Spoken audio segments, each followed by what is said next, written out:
సువార్త ప్రకటించడం ప్రారంభించిన మొదట్లో అపవాది తంత్రాలు, అపవాది యొక్క కుతంత్రాలు అనేటువంటి ఒక విషయాన్ని ప్రత్యేకంగా ఒక 5 వారాలుగా మనం నేర్చుకున్నాం. ఈ 5 వారాలుగా నేర్చుకున్నటువంటి విషయాల్లో అపవాది యొక్క కుతంత్రాలు ఏమిటి అనే విషయాలు మనం అర్థం చేసుకున్నాం. నిజానికి అపవాది యొక్క కుతంత్రాలు అర్థం చేసుకోవటం క్రైస్తవునికి ఎంతో అవసరం. ఎందుకంటే ప్రతిరోజు జీవితంలో, మన యొక్క అనుదిన జీవితంలో మనము పాపం చేస్తున్నాము అంటే, పాపపు ఆలోచన మన యొక్క హృదయంలోనికి వస్తుంది అంటే అది అపవాది యొక్క కార్యమే. కాబట్టి కొద్దిగా కష్టంగా అనిపించినా అది అర్థం చేసుకోవటానికి, మనం ఆ అపవాది కుతంత్రాలు అనే విషయాలు మనం నేర్చుకోవటానికి కొద్దిగా కష్టం అనిపించినా, మనం అవి నేర్చుకోవటం వలన ఎన్ని విధాలుగా మనము పాపం చేయటానికి అపవాది మనలను వాడుకుంటున్నాడు, మన యొక్క తలంపులను ఏ విధంగా మరి చీల్చివేస్తున్నాడు అనే విషయాన్ని మనం అర్థం చేసుకోవడానికి వీలైంది. ఇది మనం ఏం నేర్చుకోబోతున్నాము అంటే, క్రీస్తు రాకడకు ముందు సంభవించవలసినటువంటి విషయాలను మనం నేర్చుకుంటున్నాం. క్రీస్తు రాకడకు ముందు సంభవింపవలసినటువంటి కొన్ని అంశాలను మనం నేర్చుకోబోతున్నాం. మనందరం కూడా క్రీస్తు ప్రభు వారి యొక్క రాకడ కొరకే ఎదురు చూస్తున్నాం. ప్రతి క్రైస్తవుని యొక్క ఉద్దేశం అంతా ఏమిటి అంటే, క్రీస్తు ప్రభు వారి యొక్క రాకడ కొరకు సిద్ధపరుచుకొనుట. క్రైస్తవుని యొక్క ఆశ ఏమిటి అంటే, ఈ లోకపు జీవితము కాదు గాని పరలోకపు జీవితమే ప్రాముఖ్యమైనటువంటి జీవితము. ఈ భూలోకపు జీవితము, దాని యొక్క ఆశ కేవలము కొద్ది సమయమే, మహా అయితే 100 సంవత్సరాలు మాత్రమే. కానీ దేవుని యొక్క రాజ్యములో మన యొక్క జీవితము యుగ యుగాల జీవితం, అంతము అనేటువంటిది లేనటువంటి జీవితం కదా. మన యొక్క జీవితంలో కూడా మనం ఏ దశలో ఎక్కువ కాలం జీవించాలని అనుకుంటాం చెప్పండి? బాల్య దినాలు ఎక్కువ కావాలని కోరుకుంటారా? కొంతమంది ఆ బాల్య దినాలు విడిచిపెట్టి రావడానికి ఇష్టపడరు, బాల్య దినాలు ఇష్టపడతారు. కొంతమంది యవ్వన జీవితాన్ని కోరుకుంటారు. తర్వాత ఇంకా ఎక్కువ మంది, చాలా మంది 90% ప్రజలు కోరుకునేది ఏంటంటే, ఈ యవ్వనం అనేటువంటి దాటిపోకుండా ఉంటే బాగుండనే కోరుకుంటారు కదా. కరెక్ట్ గా ఇంకా చెప్పాలంటే 30 సంవత్సరాలు దాటిన తర్వాత వయసు అనేది రాకుండా ఉంటే బాగుండు. అంటే 18 సంవత్సరాలు లేదా 20 సంవత్సరాల నుంచి 30 సంవత్సరాల వరకు ఉండేటువంటి వయసు ఉంటుంది చూసారా, ఆ వయసు దాదాపు ఒక 200 ఏళ్ళు ఉంటే బాగుండు మనిషికి అన్నట్టుగా అనుకుంటా ఉంటారు. అలా ఉంటే గాని తృప్తి చెందేటట్టుగా అనుకుంటారు. ఆ లేత వయసు, నడిప్రాయము గతించిపోవును గనుక మీ యొక్క హృదయంలో వ్యాకులమును తొలగించుకోండి అనే మాట చెప్పబడింది కదా. మనిషికి అది ఎంత మాత్రం కూడా ఇష్టం లేదు. వృద్ధాప్యం రావటం అనేటువంటిది మనిషికి ఇష్టమే ఉండదు. వయసు పైబడటం అనేటువంటిది మనిషికి ఏ మాత్రం ఇష్టం ఉండదు. కానీ ఈ భూలోకానికి ఒక జీవిత కాలం అనేది ఉంది. భూలోకానికి ఏముంది చెప్పండి? జీవిత కాలం. కొంతమంది వారి యొక్క జీవితాన్ని ముందుగా ముగించుకుంటున్నారు.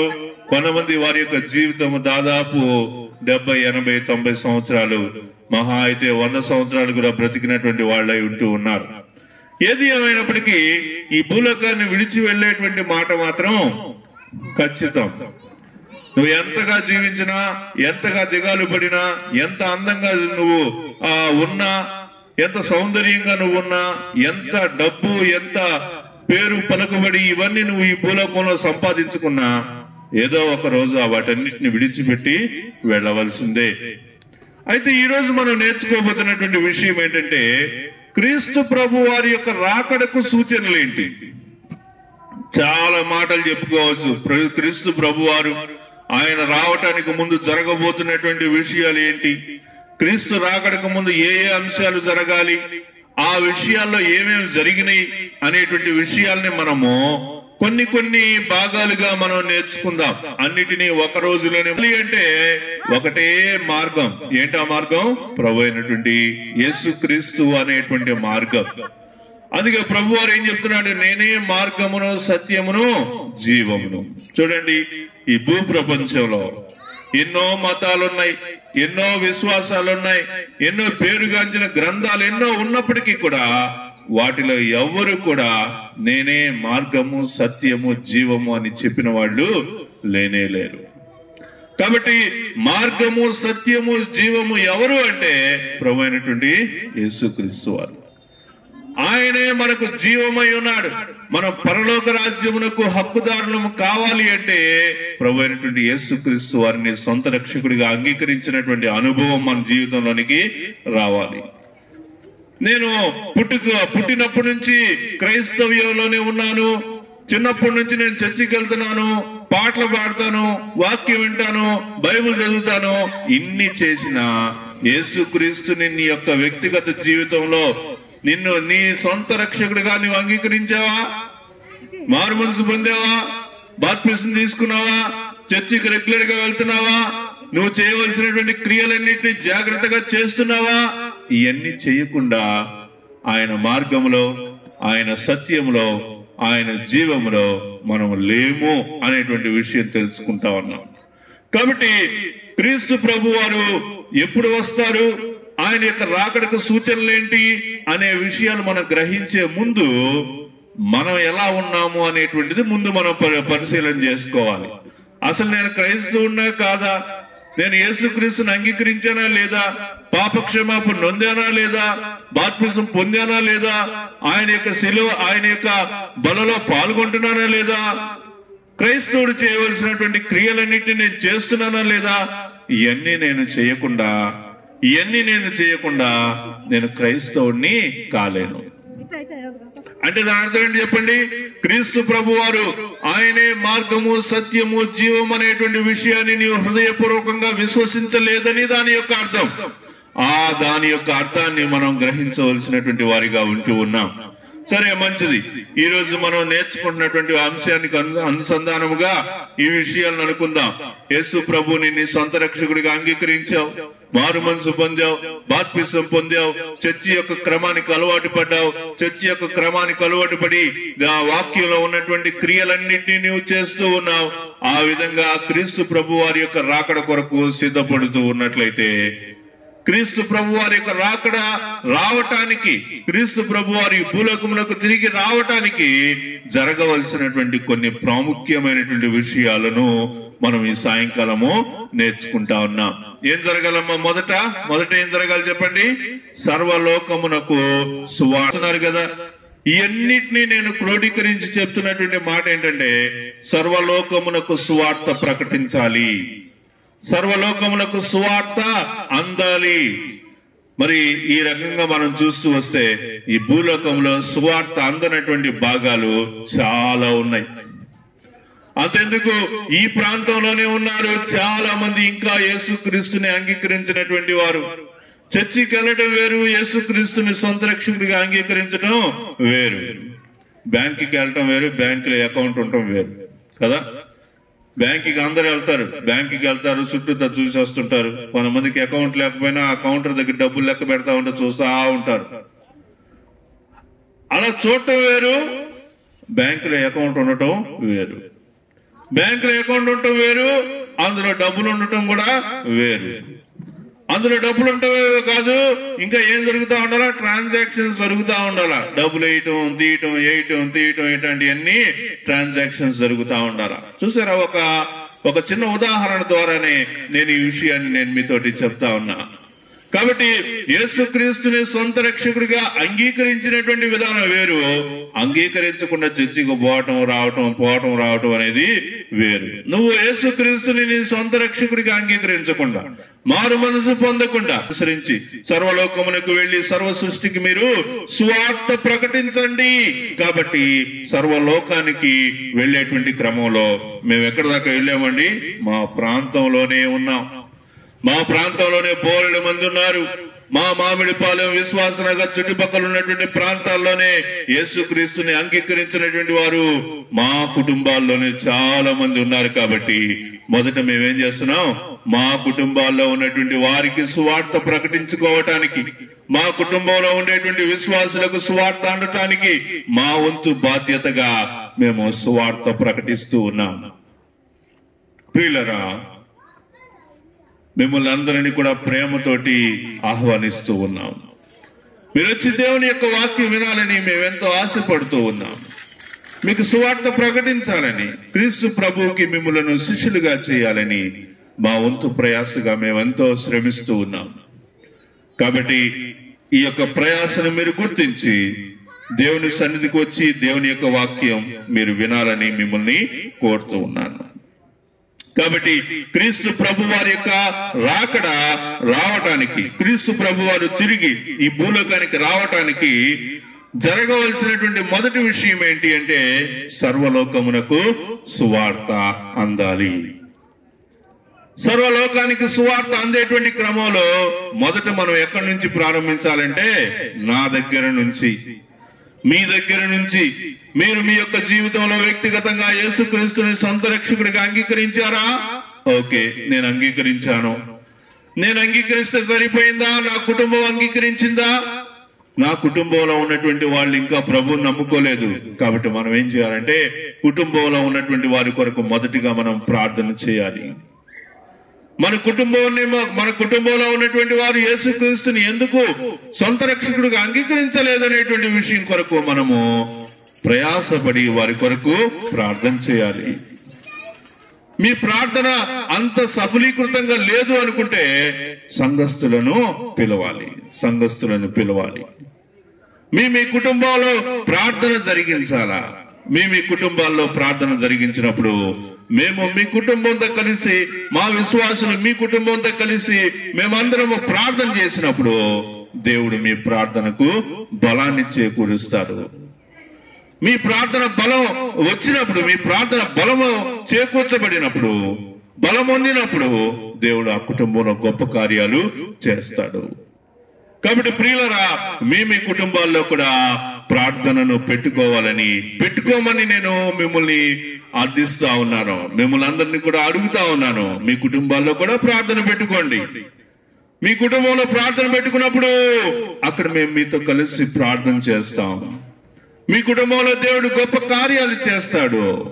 గొప్ప కార్యం అంటే నేను చెప్పగా, నా యొక్క ఉద్దేశ ప్రకారంగా నేను గొప్ప కార్యంగా దేన్ని భావిస్తానంటే రక్షణను మాత్రమే. గొప్ప కార్యం అంటే ఉద్యోగం వచ్చింది అనేది గొప్ప కార్యం కాదు. పెద్ద చదువులు వస్తాయి అనేది గొప్ప కార్యం కాదు. పెళ్లిళ్ళు అవుతాయి అనేది గొప్ప కార్యం కాదు. ఆస్తిపాస్తులు వస్తాయి అనేది గొప్ప కారణం కాదు.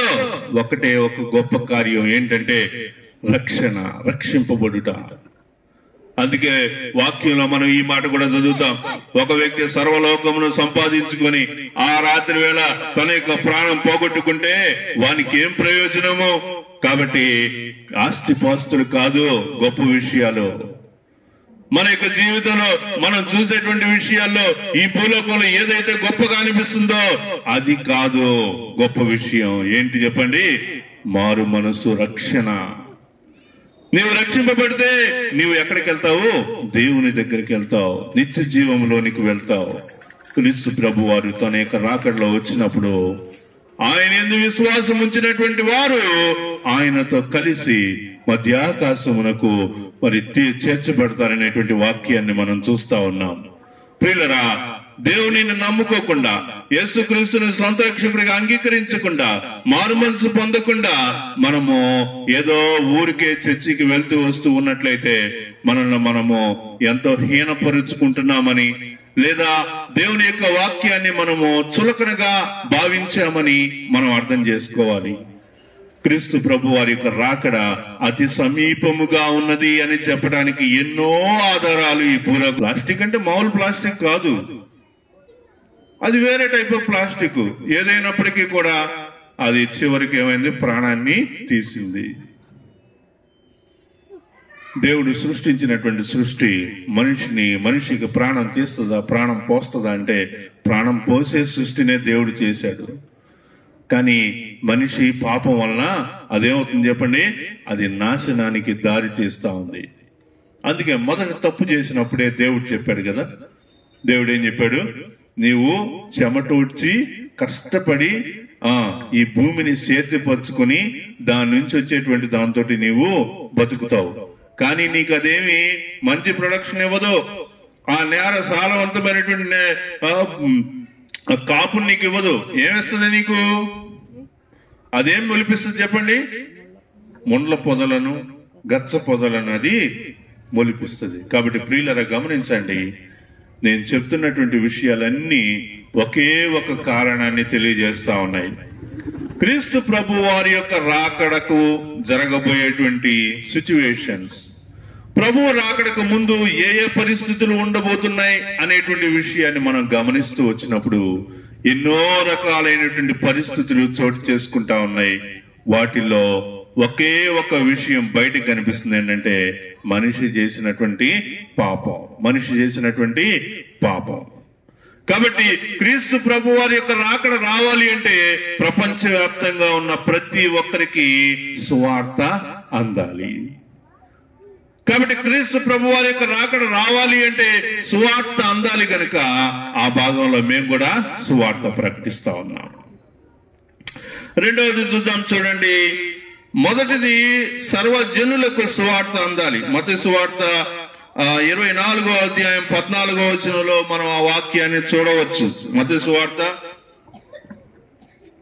24వ అధ్యాయము 24వ అధ్యాయము చూస్తున్నారా వాక్యం? 24:14 మరియు ఈ రాజ్య సువార్త సకల జనులకు సాక్షార్థమై లోకమందంతటను ప్రకటింపబడును, అటు తర్వాత అంతము వచ్చును. కాబట్టి ఈ లోకమందంతటా సువార్త ప్రకటించబడాలనేటువంటి విషయాన్ని మనము గమనిస్తా ఉన్నాం. రెండో విషయం చూడండి, దెసలోనికయులకు రాసిన 2వ పత్రిక 2వ అధ్యాయము చూద్దాం.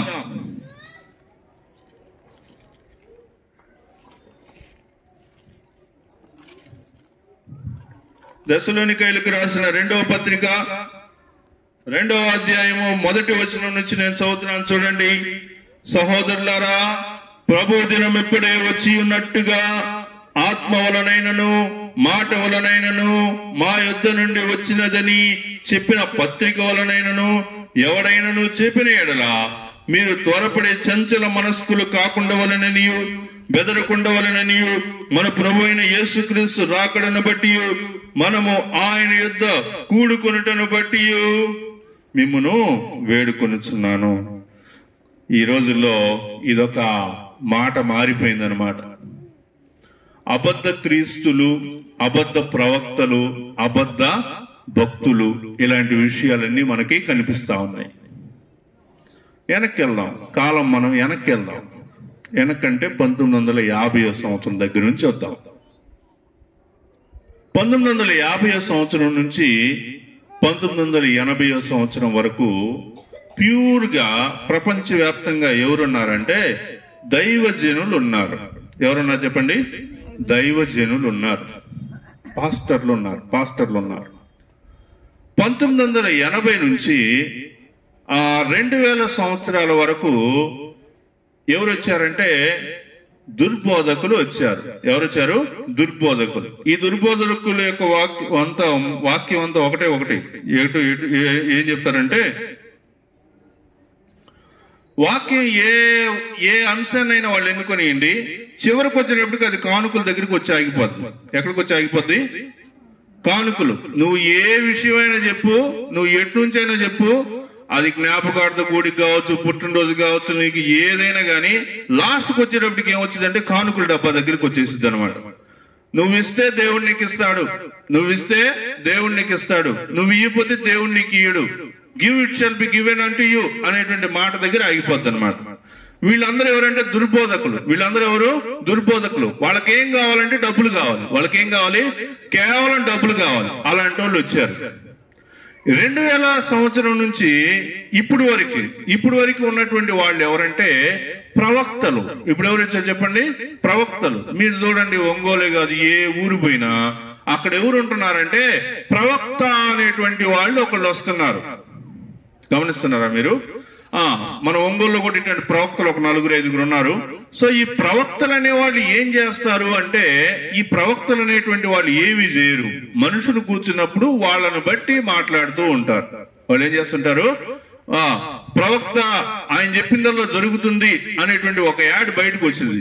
రాగానే ఇంక జనం అంతా ఏం చేస్తారు, అక్కడికి వెళ్ళిపోతారు. అక్కడికి వెళ్ళి కూర్చున్న తర్వాత ఆ ప్రవక్త చెప్తా ఉంటాడు. ఏం చెప్తా ఉంటాడు చెప్పండి? ఏం చెప్తా ఉంటాడు? ఈ సహోదరిని చూస్తుంటే ముసుగేసుకుని కింద కూర్చుంది, భక్తిగా కూర్చుంది, కాబట్టి ఈ సహోదరిని మనం చెప్పాలని చెప్పేసి దేవుడు నీతోటి చెప్తున్నాడమ్మా, దేవుడు నిన్నే పిలుస్తున్నాడు, దేవుడు నీకేదో చెప్తున్నాడు, దేవుడు నీకేదో చెప్తున్నాడు అని చెప్పేసి అంటాడు. ఏం చెప్తున్నాడు దేవుడు నాకని ఆ అమ్మాయి, వామ్మో దేవుడు నాతోటి చెప్తున్నాడంట అని చెప్పేసి అని ఒకలాంటి భక్తిపూర్వకమైనటువంటి అట్మాస్ఫియర్ క్రియేట్ అయిపోద్ది బాడీలో. అర్థమైందా? అంటే మా మనసు ఏమైపోద్ది, దేవుడు నాతోటి మాట్లాడుతున్నాడంట, దేవుడు ఏం మాట్లాడతాడు అనే ఒక ఫీలింగ్ క్రియేట్ అయిపోద్ది. క్రియేట్ అయిపోగానే ఇంకా అక్కడి నుంచి స్టార్ట్ చేస్తాడు. దేవుడు నిన్ను పీటీ ఉషాన్ చేయబోతున్నాడు, దేవుడు నిన్ను అది చేయబోతున్నాడు, దేవుడు నిన్ను సాఫ్ట్వేర్ ఇంజనీర్ చేయబోతున్నాడు. అంటే ఆ మాత్రం చదివిన వాళ్ళు, డిగ్రీ చదివిన ఏ అమ్మాయి అయినా ఏ అబ్బాయి అయినా ఏమనుకుంటారు, సాఫ్ట్వేర్ ఇంజనీర్ అవ్వాలని కోరుకుంటారు కదా. కాబట్టి సాఫ్ట్వేర్ ఇంజనీర్ అవుతా అనగానే వెంటనే మనం చదివిన చదువుకి ఆయన చెప్పిన మాటకి లింక్ అయిపోద్ది. లింక్ అయిపోగానే వెంటనే మనం ఏం చేస్తాం, అవును కదా దేవుడు నన్ను సాఫ్ట్వేర్ ఇంజనీర్ చేయబోతున్నాడు అని చెప్పేసి వెంటనే మనం పరిగెత్తుకుంటే అక్కడికి వెళ్ళి చెప్పండి ఏం చేయమంటారు నన్ను అంటే, వెంటనే దేవుడు నీకు చెప్తున్నాడు, నువ్వు 5,000 ఇప్పుడు ఇచ్చేసావంటే దేవుడు నీకు వెంటనే ఉద్యోగం ఇవ్వబోతున్నాడు అంటాడు. 5,000 దేవుంది, ఇప్పటికి ఎన్ని కంపెనీలకి ఎన్ని సీవీలు అప్లై చేశాను, ఎన్ని ఇంటర్వ్యూలకు వెళ్ళాను, నాకు అవ్వలేదు, ఆఫ్టర్ 5,000 కదా అని చెప్పేసి వాళ్ళు 5,000 ఇచ్చేస్తారు. ఇయ్యంగానే ఇంకేం చేస్తాడు, నీకు ఈ వారంలో జాబ్ వచ్చింది అని చెప్పేసి చెప్పేస్తాడు. ఆ వారం, ఆ నెల, ఆ సంవత్సరం, ఆ 2-3 సంవత్సరాలు ఆ సహోదరి ఏం చేస్తుంటది అంటే కలల గంట ఉంటది. ఏం చేస్తూ ఉంటుంది చెప్పండి? కలల గంట ఉంటుంది. ఏం కలగంటది చెప్పండి? ఏం కలగంటది? ఉద్యోగం వచ్చింది రాదు కాదు, ప్రవక్త చెప్పాడు అది ఒక్కటే మైండ్ లో పెట్టుకుంటది. ఏం పెట్టుకుంటది? ప్రవక్త చెప్పాడు నాకు ఉద్యోగం వచ్చింది, ప్రవక్త చెప్పాడు నాకు ఉద్యోగం వచ్చింది. ఇదే మాటలో ఉంటారు, అది ఎప్పటికీ జరగదు. కాబట్టి అబద్ధ ప్రవక్తలు అనేటువంటి వాళ్ళు చాలా మంది వస్తారు, ఇప్పుడు వచ్చారు. వాళ్ళు ఈ యొక్క క్రైస్తవ్యాన్ని ఏళ్తున్నారు, వాళ్ళ దగ్గరికి జనం పోతున్నారు, వాళ్ళ దగ్గరికి వెళ్లేవాళ్ళు గాని, వాళ్ళ దగ్గర ఉండేటువంటి వాళ్ళు గాని, ఆ ప్రవక్తలు చెప్పేటువంటి మాటలు గాని, వీటన్నిటికీ కూడా ఒకటే ఒక పాయింట్ దగ్గర అంతా తిరుగుతూ ఉంటది. ఏంటి చెప్పండి? ఎక్కడ తిరుగుతూ ఉంటది వాళ్ళ యొక్క ఉద్దేశాలన్నీ? ఎక్కడ తిరుగుతాయమ్మా? డబ్బు. ఎక్కడా? డబ్బు. ఇదే నీకు ఏం చెప్పినా ఇదే అనమాట. లాస్ట్కి వచ్చేటప్పటికి ఇదే వస్తుంది. కాబట్టి ఇక్కడ ఇంకొక ప్రాముఖ్యమైనటువంటి విషయం ఏంటంటే, క్రైస్తవ్యంలో మనకు లభించే అతి ప్రాముఖ్యమైన విషయం ఏంటి? దేవుని దగ్గరకు వస్తే మనకు వచ్చే ఆశీర్వాదం ఏంటి? రక్షణ. ఏం చెప్పండి? రక్షణ. క్రీస్తు ప్రభు దగ్గరికి వస్తే నీకు రావాల్సింది రక్షణ, అంతే. ప్రభు దగ్గరికి వచ్చిన తర్వాత నీకు మారు మనసు రాకపోతే, పాప క్షమాపణ కలగకపోతే వ్యర్థమే. కాబట్టి ప్రభు దగ్గరికి నువ్వు వస్తే నీకు రావాల్సినటువంటి విషయం ఏంటో తెలుసా? రక్షణ. నీవు రక్షింపబడ్డావా లేదా? నీకు రక్షణ కలిగిందా లేదా? నువ్వు ఏ ప్రవక్త దగ్గరికి పోయినా రక్షణ అనే మాటే రాదు. గుర్తుపెట్టుకోండి. మీరు ఏ ప్రవక్త దగ్గరికి వెళ్ళండి, ప్రవక్త అని చెప్పబడే ఏ ఊరి దగ్గరికి పోండి, రక్షణ అనే మాటే రాదు. ఎందుకని రాదు చెప్పండి? రక్షణ అనే విషయంలో డబ్బుతో సంబంధం లేదు. రక్షింపబడటానికి డబ్బుతోటి సంబంధమే లేదు. కాబట్టి ఆ పాయింట్ వాళ్ళు ఎన్నుకోరు. ఇంకా ఈ రోజుల్లో భక్తులు ఎట్లా తయారయ్యారంటే, ప్రవక్త గారు దేవుడు నా గురించి ఏం చెప్తున్నాడు చెప్పండి అని అడుగుతున్నారు. ప్రవక్త గారు దేవుడు నా గురించి మీకేం చెప్తున్నాడో చెప్పండి అంటున్నాడు. అప్పుడు ఆ ప్రవక్త కళ్ళు గట్టిగా మూసుకొని ఒక్కసారి తెలిసి ఆయన ఏదో ఒక కహానీ చెప్తాడు. ఆ కహానీ విని వీళ్ళందరూ ఏం చేస్తారంటే, ప్రవక్త చెప్పాడు అది జరిగిపోద్దని వీళ్ళు అనుకుంటున్నారు. ప్రియులారా, ఇక నేను ఏం చెప్తున్నానంటే, మీకు అబద్ధ ప్రవక్తలు, అబద్ధ బోధకులు చాలా మంది వస్తారు. వాళ్ళు ఏం చేస్తారంటే మోసం చేస్తారన్నది వాక్యం ఏముంది చెప్పండి. వాళ్ళందరూ వచ్చి మోసం చేస్తారు. ఎంతటి మోసం చేస్తారంటే ఏర్పరచబడినటువంటి వాళ్ళని సహితం మోసం చేసే అంత పరిస్థితులని తీసుకెళ్తారు. కాబట్టి మీ విశ్వాసాన్ని మీరు దృఢపరచుకోవాలి. మీ విశ్వాసాన్ని మీరు ఏం చేయాలి? బలపరచుకోవాలి. ఇక్కడ వాక్యం ఏం చెప్తున్నాడంటే, మా వలనే కాని ఇంకెవరైనా కానీ ఏమంటున్నాడు చెప్పండి, ప్రభు దినం వెంబడే వచ్చి ఉన్నట్టుగా ఆత్మ వలనైనను మాట వలనైనను మా యొద్ద నుండి వచ్చినదని చెప్పిన పత్రికల వలనైనను ఎవడైనాను చెప్పిన ఎట్లా మీరు త్వరపడి చంచల మనస్కులు కాకుండా వలనని బెదరకుండా వలనని మన ప్రభు అయిన యేసుక్రీస్తు రాకడను బట్టి మనము ఆయన ఎంత కూడుకుని బట్టి మిమ్మను వేడుకొంచున్నాను. రాకడ వచ్చేసింది. ఆకాశంలో చూడండి, ఇశ్రాయేల్ దేశం చుట్టూతా మేఘం రౌండ్ గా కమ్ముకుంది. అంటే ప్రభు అక్కడ దిగాడు. ఇట్లాంటివన్నీ ఆకాశంలో అదుగో అదేదో దూత ఒకటి తిరుగుతా ఉంది. అది చూసి అందరూ భయపడిపోతున్నారు. దేవుని రాకడ వచ్చేసింది అని మీరు కన్ఫర్మ్ అవ్వబాకండి. ఈ మధ్య ఇంకొక ఫేక్ న్యూస్ కూడా బాగా స్ప్రెడ్ అవుతుంది. తెలియకుండానే మనోళ్ళే స్ప్రెడ్ చేస్తున్నారు. అదేంటంటే అదేదో ప్రావిన్స్ లో ఈ రోజు రాత్రి 20 మంది పాస్టర్లను చంపబోతున్నారు, వాళ్ళ కోసం ప్రార్థన చేయండి అని ఒక మెసేజ్ తిరుగుతుంది.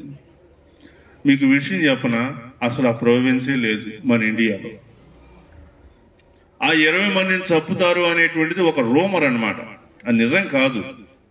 కానీ అది చదివినప్పుడు ఏమవుతుందంటే మన మనసు ఉత్తేజింపబడుతుంది. వామ్మో అదేదో గొప్ప ఇది జరిగిపోతుందంట, మనం ప్రార్థన చేద్దామని దానికోసం రాత్రంతా హోల్ నైట్ ప్రేయర్ పెట్టుకుని ప్రార్థన చేసిన చర్చిలు కూడా ఉన్నాయి. కానీ అక్కడ నిజానికి అట్లాంటిది ఏమీ లేదు. ఈ రకంగానే ఇంకొన్ని దినాల్లో, ఇంకొన్ని సంవత్సరాల్లో ప్రభు వచ్చాడు, ప్రభు అక్కడున్నాడు, ప్రభు ఇక్కడున్నాడు అని చెప్పేటువంటి రోజులు దగ్గరలోనే ఉన్నాయి. అవన్నీ చూసి మనం బెదిరిపోకూడదని, చంచల మనస్కులము కాకూడదని వాక్యం మనకి బోధిస్తా ఉంది. అయితే రెండవ రాకడ ముందు క్రీస్తు ప్రభు వారు తన యొక్క రాక మునుపు జరగవలసినటువంటి విషయాల్లో మొదటి విషయం ఏం చూసాము? సువార్త ప్రకటింపబడాలి. రెండో విషయం ఏంటి అంటే చూడండి, మొదట 3వ వచనం, దశలోనికైలకు రాసిన 2వ పత్రిక 2వ అధ్యాయం 3వ వచనం చూస్తా ఉన్నాం. మొదట భ్రష్టత్వము సంభవించి నాశన పాత్రుడకు పాప పురుషుడు బయలుపడితేనే గాని ఆ దినము రాదు. కాబట్టి మొదట ఏం జరగాలి చెప్పండి? భ్రష్టత్వము సంభవించాలి. ఇప్పుడు మనం భ్రష్టత్వంలో లేము, గుర్తుపెట్టుకోండి. ఇప్పుడు మనం దేంట్లో లేము చెప్పండి? భ్రష్టత్వంలో లేము.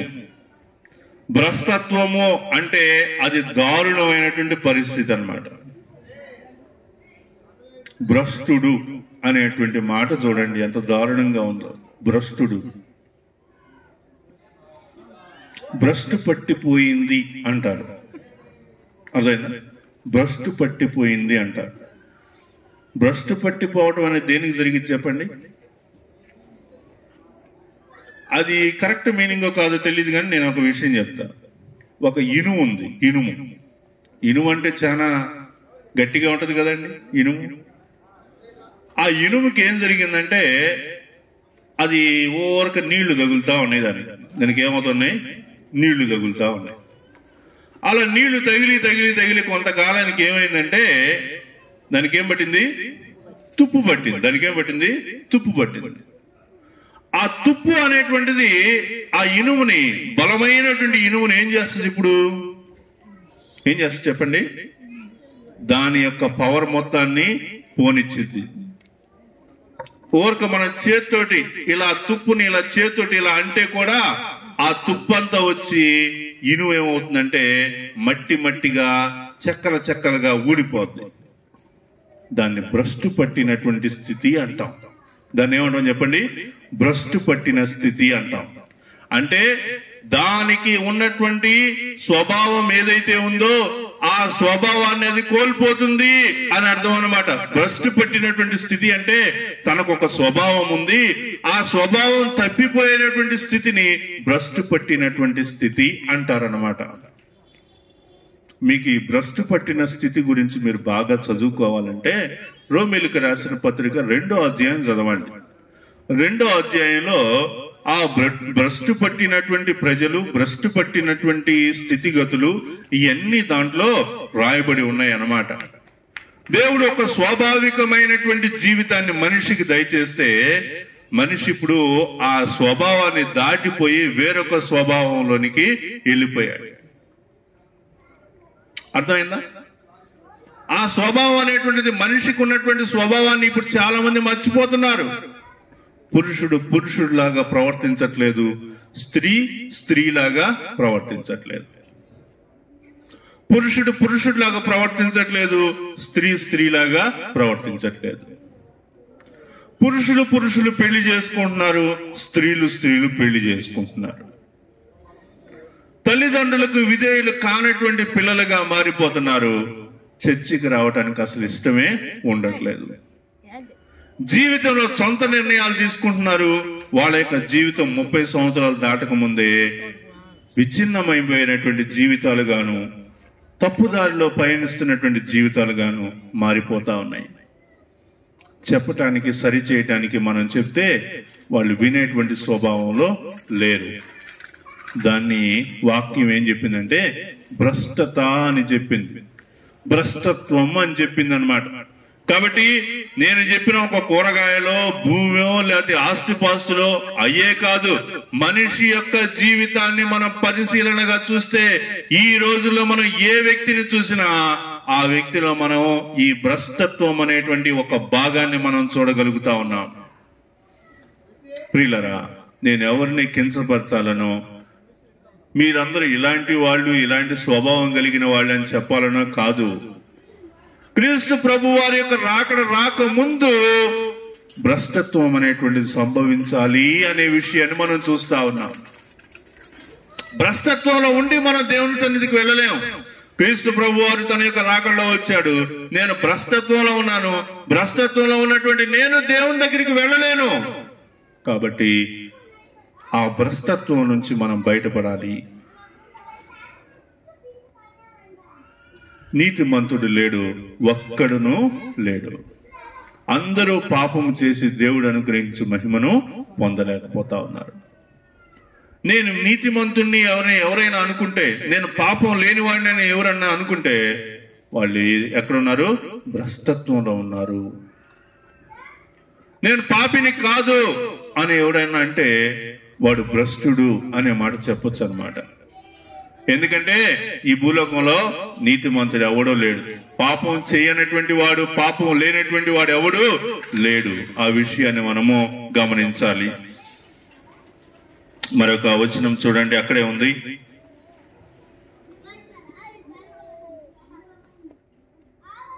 మొదట ఏం జరగాలండి? భ్రష్టత్వం సంభవించి తర్వాత నాశన పాత్రుడకు పాప పురుషుడు బయలుపడితేనే కాని, నాశన పాత్రుడగు పాప పురుషుడు మొదట సువార్త ప్రకటించబడాలా, తర్వాత భ్రష్టత్వం సంభవించాలా.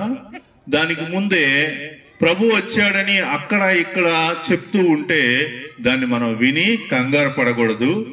ఎందుకంటే ఆ తర్వాత ఏం జరగాలి? భ్రష్టత్వం అనేటువంటిది ఒకటి జరుగుతుంది. ఆ భ్రష్టత్వం అనేటువంటి జరిగేటువంటి సమయంలో మనం భ్రష్టులుగా ఉండకుండానట్లుగా మనం జాగ్రత్త పడాలా. ఆ తర్వాత మనం ఏం ఆలోచించాలంటే పాప పురుషుడు, ఇక్కడ వాక్యంలో చెప్పినటువంటి విధంగా మనం చూసినప్పుడు ఇక్కడ నాశన పాత్రుడకు పాప పురుషుడు అనేటువంటి వాడు బయలుపడాలి. ఎక్కడి నుంచి బయలుపడతాడు? ఎక్కడి నుంచి బయలుపడతాడు చెప్పండి? నాశన పాత్రుడకు పాప పురుషుడు. పాప పురుషుడు అంటే ఎవరు?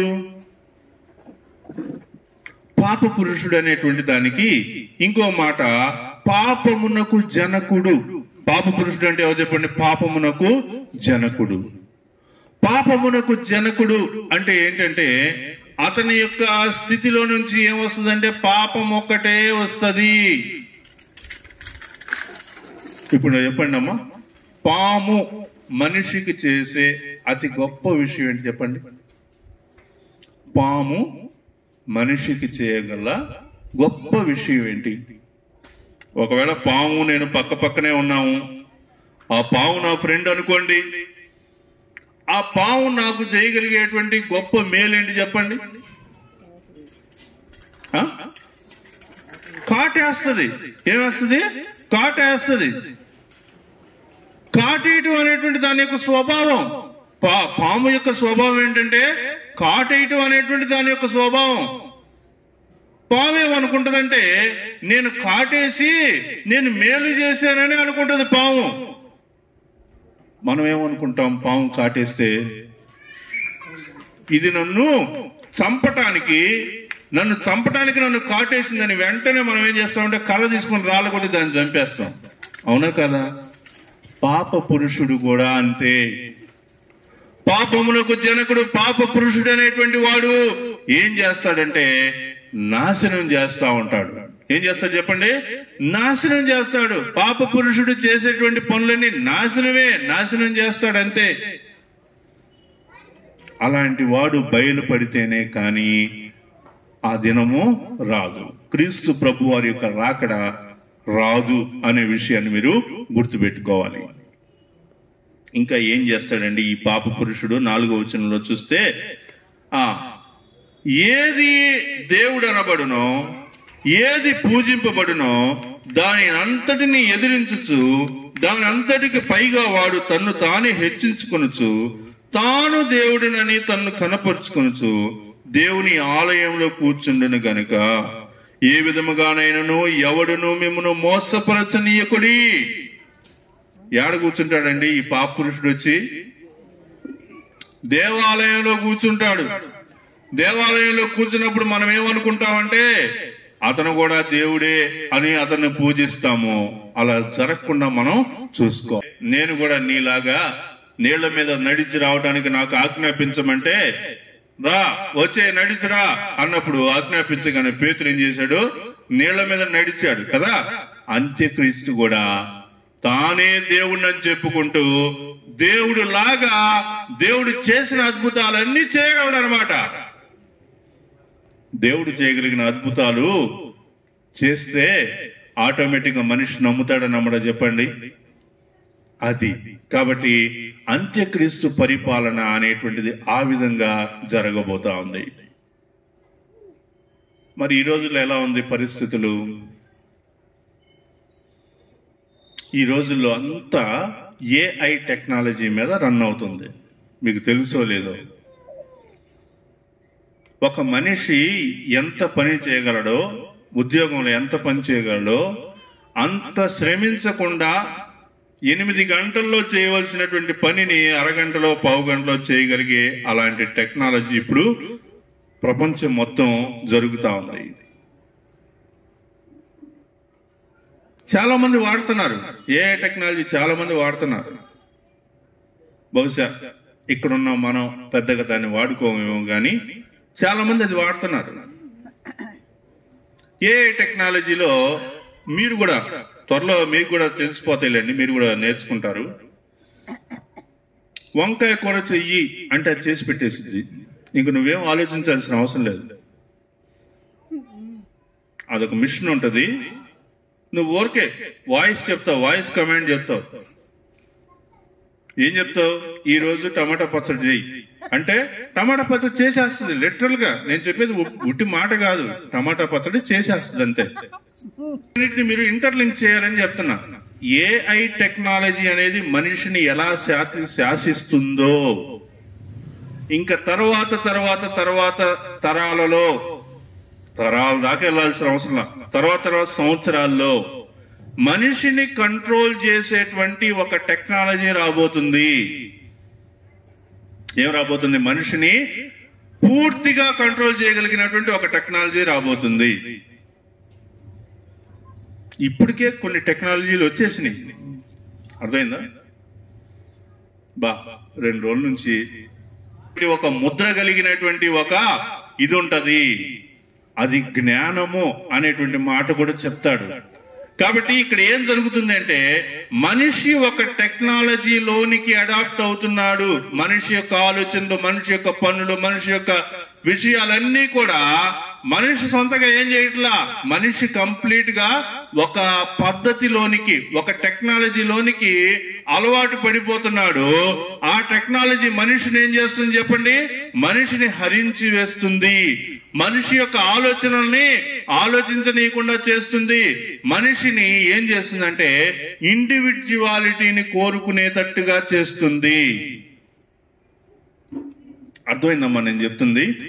కుటుంబంగా ఉండాలనే రోజులు పోయి ఈ రోజుల్లో ఎలాంటి పరిస్థితులకు మనుషులు వస్తున్నారంటే, ఒక్కళ్ళే ఉండాలి, నేనొక్కడనే ఉంటే చాలు, ఇంకెవరొద్దు, నా పక్కన ఊరికి ఎందుకు వీళ్ళు అటు తిరుగుతూ ఉంటారు, ఎందుకు వీళ్ళకి అనేటువంటి ఆలోచన వచ్చేటట్టుగా ఈ రోజుల్లో మనుషులు మారిపోతున్నారు. దానికి కారణం ఒకటే ఒకటి, టెక్నాలజీ. ఈ టెక్నాలజీ అనేటువంటి ఒక పద్ధతి మనిషిని ఏం చేస్తుందంటే, మనిషి యొక్క భావాలను, మనిషి యొక్క ఉద్దేశాలను, కుటుంబ జీవితాలను అన్నిటినీ విచ్ఛిన్నం చేసి ఒక్కళ్ళనే ఉంచుతా ఉంది. ఇంకొకళ్ళు ఎవరు చెప్పండి? కంపానియన్ ఎవరు చెప్పండి? మనిషికి సెల్ ఫోన్. ఇంకొక కంపానియన్ ఎవరంటే, మనుషులతోటి కాదు నువ్వు ఉండాల్సింది, ఫోన్ తోటి, నాతోటే ఉండాలా, నేను చెప్పినట్టు నువ్వు చెయ్యాలా అనేటువంటి స్థితిలోనికి మనుషుల్ని తీసుకొచ్చేసింది. ఇంకొన్ని రోజుల్లో, ఇంకొన్ని సంవత్సరాల్లో ఏఐ టెక్నాలజీ అనేటువంటిది మనిషిని పూర్తిగా తన స్వాధీనంలోకి చేసుకోబోతా ఉంది.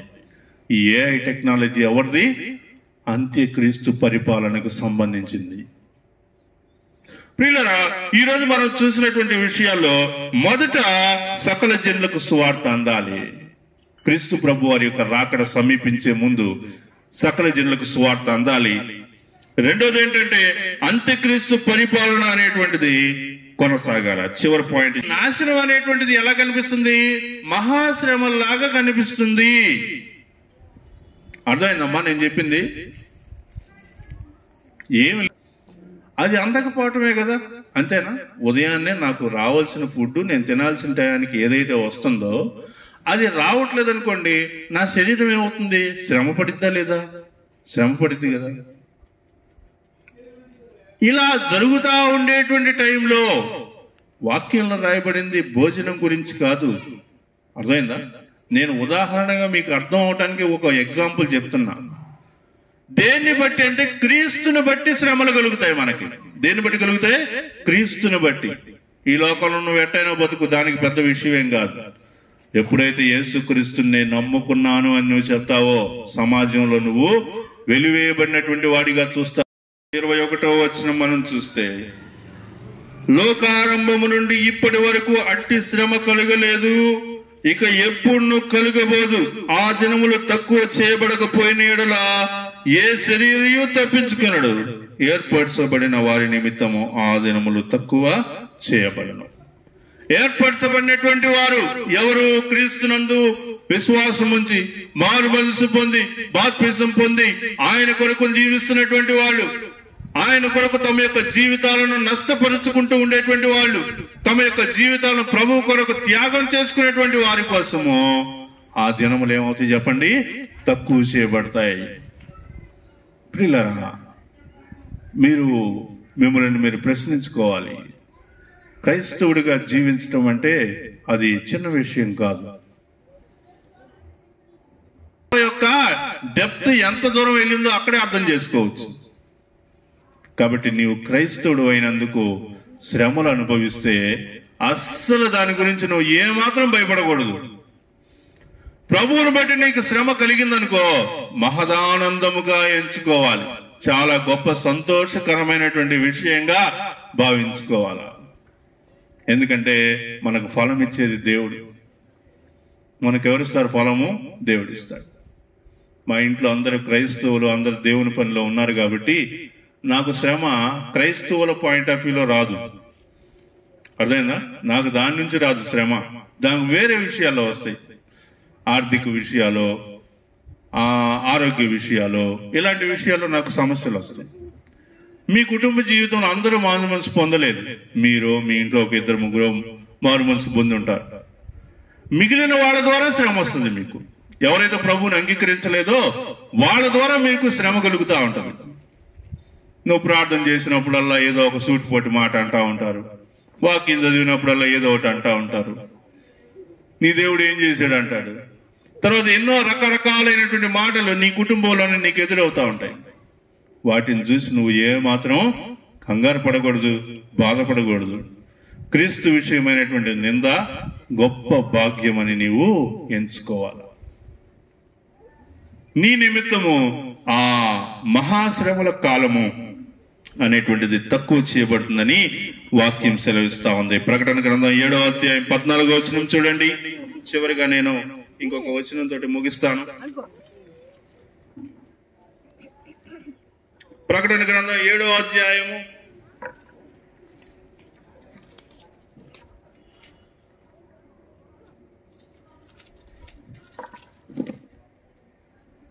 'తీసారమ్మా ఎవరన్నా ఫ్యాన్ గాలి వల్ల ఏడిపోతున్నారు పెద్దలలో. అందుకు నేను అయ్యా నీకే తెలియననగా అతడు ఈలాగు నాతో చెప్పెను, వీరు మహాశ్రమల నుండి వచ్చిన వారు గొర్రెపిల్ల రక్తములో తమ వస్త్రములను ఉదుకుని వాటిని తెలుపు చేసుకునిరి. కాబట్టి ఇక్కడ మనం చూస్తా ఉన్నాం, వీళ్ళు ఎక్కడి నుంచి వచ్చారు? వీరు మహాశ్రమల నుండి వచ్చిన వారు. మనం కూడా మహాశ్రమలు అనేటువంటి వాటిని అనుభవిస్తాం. కొన్ని థియరీస్ ఉన్నాయి. ఏంటంటే సంఘం శ్రమలకు ముందే ఎత్తబడిద్ది, శ్రమల్లో ఉంటది, అది ఇది అని కొంతమంది రకరకాలుగా చెప్తారు. వాక్యం ప్రకారం పోవాలి మనం. నా సొంత విషయాలు చెప్పకూడదు. సంఘం శ్రమల్లో ఉంటుందంటే జనానికి నచ్చదు, అంతే కదా. ఇతనే ఎట్టి చెప్తున్నాడు ఆయన. సంఘం శ్రమలకు ముందే ప్రభువు పైకి లేపుతాడని అన్నాం అనుకోండి, అమ్మయ్య ఇంకా కష్టాలు మనకు లేవుగా, లేవు, ఓకే ఈ వాక్యం బాగుంది. అబద్ధం చెప్పకూడదు. వాక్యం సత్యం, వాక్యంలో ఏముంటే అదే నిజం. చివరి మాట చూడండి, దానియేలు గ్రంథం 12వ అధ్యాయం 1వ వచనం. దానియేలు గ్రంథం 12వ అధ్యాయము 1వ వచనం. ఆ కాలమందు నీ జనుల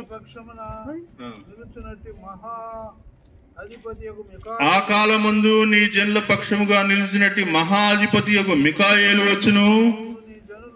అప్పుడు నీ జనులు రాజ్యముగా కూడిన కాలము మొదలుకొని ఈ కాలం వరకు ఎన్నటికి కలుగునంత ఆపద కలుగును. ఆపద కలుగుతుందనే విషయం మనకు అర్థమవుతుంది కదా. ఆ తర్వాత ఏంటి? అయితే నీ జనులలో గ్రంథమునందు దాఖలైన వారెవరో వాళ్ళు తప్పించుకుందురు. నీ గ్రంథములో దాఖలైనటువంటి వారు. ఈ ఒక్క మాటతోటి మనం ఈరోజు ఈ వర్తమానాన్ని మనం ముగించుకుంటా ఉన్నాం. నీ గ్రంథంలో దాఖలైనటువంటి వారు. మీరు ఆయన గ్రంథంలో దాఖలైన వారా? ఫిలిప్పీలకు రాసిన పత్రిక 4వ అధ్యాయంలో అనుకుంటా ఆ ఇద్దరు సహోదరుల పేర్లు జీవ గ్రంథమందు రాయబడి ఉన్నాయి. వాళ్ళు నా సువార్త పనిలో వాళ్ళు చాలా ప్రయాసపడ్డారు అని ఒక ఇద్దరు సహోదరుల పేరు చెప్పారు కదా. ఎవరు వాళ్ళు? యువోదియా, సుంటికే. యువోదియా, సుంటికే అనేటువంటి వాళ్ళు నా సువార్త పనిలో బాగా ప్రయాసపడ్డారు గనుక వారి యొక్క పేర్లు జీవ గ్రంథమందు వ్రాయబడి ఉన్నాయని చెప్తా ఉన్నాడు అపోస్తలుడైన పౌలు. జీవ గ్రంథమందు మీ పేర్లు లిఖించబడి ఉన్నాయా? క్రీస్తు ప్రభు వారు రావటం పెద్ద విషయం కాదు. ఆయన వచ్చినప్పటికీ నువ్వు రెడీగా లేకపోతే దానివల్ల ఉపయోగం ఏమని చెప్పండి. క్రీస్తు ప్రభు వారు వస్తారు. ఆయన మధ్య ఆకాశం మీదకి వస్తాడు. ఆయన బోరధ్వని వినినప్పుడు సమాధుల్లో ఉన్నటువంటి వారు లెగుస్తారు. అప్పుడు వారికి సిద్ధపడి ఉన్నటువంటి వారు ఎవరైతే ఉన్నారో వారు ఆయనతో కలిసి విందులోనికి ప్రవేశిస్తారు. కానీ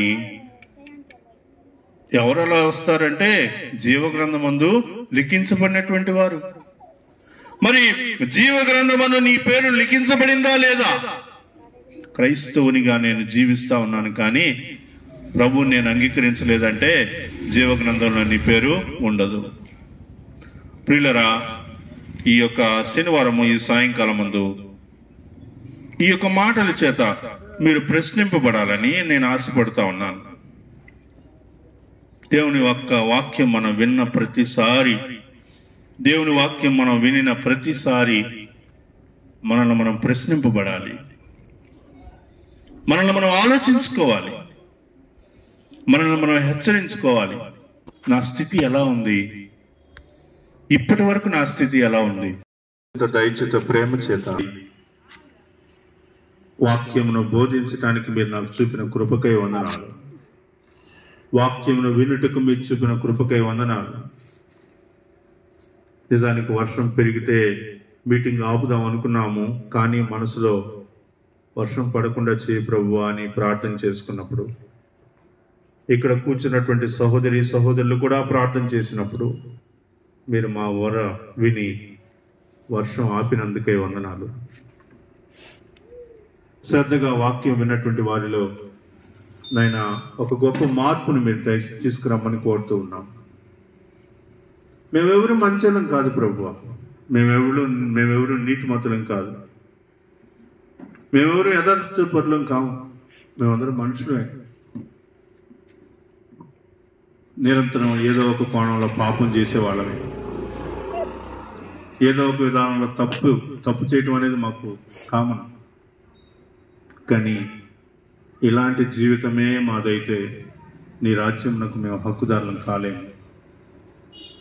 మహాశ్రమల్లో నుంచి వచ్చారు అని చెప్పబడినటువంటి విషయాన్ని అనుసరించి ఈ భూలోకంలో జరుగుతున్నటువంటి శ్రమలన్నింటినీ మేము ఎదిరించగలిగేటువంటి శక్తి మీరు మాకు దయచేయండి. మీ డాలు, మీ కత్తి మాకెంతో అవసరం. శిరస్త్రాణం, రక్షణ అనే శిరస్త్రాణం అవసరం. సిద్ధ మనసు అనేటువంటి జోడి మాకు అవసరం. ఆత్మ ఖడ్గం అవసరం. దేవుని వాక్యం అనేటువంటి ఖడ్గం అవసరం.